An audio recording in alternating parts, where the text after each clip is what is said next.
2024 பல வியூகங்களை வகுத்து எல்லாரையும் பார்க்க வைத்திருக்கிறது, வியக்கவும் வைத்திருக்கிறது, சோகத்திலையும் மாற்றிருக்கிறது இருக்கு. வியந்து பார்க்க வைக்கு அப்படின்னு சொன்னா, விஜய் அவர்கள் தமிழக முன்னேற்ற கழகம், வெற்றி கழகம், தமிழக வெற்றி கழகம், அதில் இக்க வேற விட்டாரு. நான் முன்னாடி தப்பான மாதிரி அவர் ஒரு இக்க விட்டாரு. நான்லாம் ஃபேஸ்புக்கில் நிறைய எழுதி இக்க போடுங்க, தமிழை ரொம்ப முக்கியம், ஒற்று, எல்லாரும் ஒன்று சேர்ந்தாதான், ஒரு சொல் இன்னொரு சொல்லோடு சேர்ந்தாதான் அர்த்தமுள்ளதாக இருக்கும் அப்படின்னு சொன்ன பிற்பாடு அவங்க தமிழக வெற்றி கழகம் அப்படின்னு போட்டாங்க. அது ஒரு போட்ட பிற்பாடு உடனே தேர்தல் வந்திருக்கு, அதில் நின்று இருக்கணும், இன்னும் நிற்கல, சைலண்ட் மோடில் இருக்காங்க. சரி, அது ஒரு வியப்பு.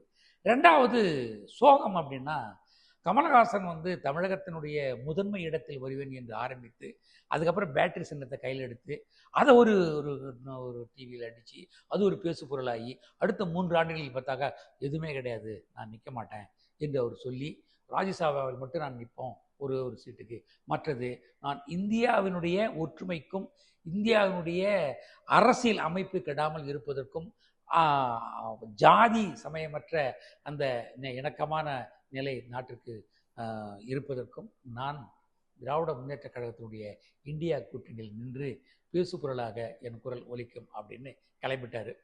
எல்லாருமே பெரிய வருத்தம், என்னங்க இவர் பின்னாடி எம்எல்ஏ ஆகலாம், எம்பி ஆகலாம், கவுன்சிலர் ஆகலாம் அப்படின்னு நினச்சவங்க பூரா என்ன சார் அப்படின்னு சொல்லி பாதி பேர் ரொம்ப சங்கடப்படுத்திட்டாங்க.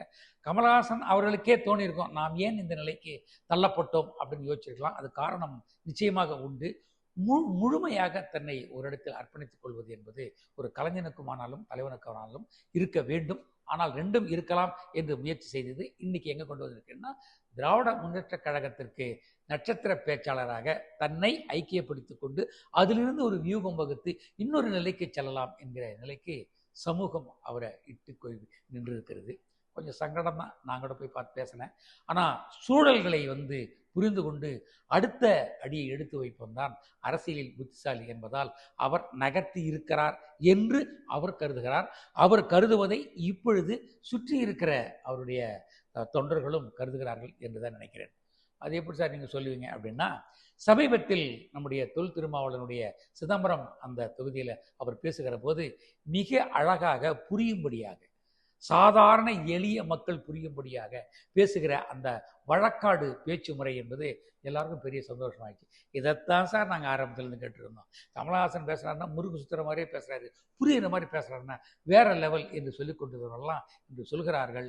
திருமாவளவனை என் தம்பி, இந்த பானையில் தான் ஒரு ஜனநாயக பொங்கல் பொங்க வேண்டும், சமத்துவ பொங்கல் பொங்க வேண்டும், இந்தியா முழுமைக்கமான அரசியல் இந்த சிதம்பரத்தை நோக்கி நகர்த்த வேண்டும், 10 லட்சம் வாக்குகளுக்கு மேல் வித்தியாசத்தில் என்னுடைய தம்பி திருமாவளவன் வெற்றி பெற வேண்டும் என்று அவர் சொன்ன அந்த வார்த்தை கூடுகை இன்று இந்தியா முழுக்கும் திரும்பி பார்த்து வைத்து கமலஹாசனை வியப்பாக பார்த்து கொண்டிருக்கிறது.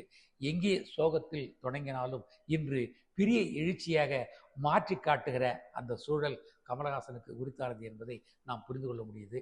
போக போக பார்க்கலாம் அவருடைய கட்சியும் தொண்டர்களும் எந்த வியூகத்தில் மீண்டும் தமிழகத்தில் பரவலாக சென்று தெரு தெருவாக சென்று தன்னுடைய கட்சியினுடைய ஆணி வேரை செல்லி வேர்களை பரப்புகிறார்கள் என்று பார்க்கலாம். அப்படி பரப்பினால் அது மீண்டும் மக்கள் நீதி மையம் ஐயமின்றி எழும் என்று நான் இந்த தருணத்தில் சொல்லிக்கொள்ள விரும்புகிறேன்.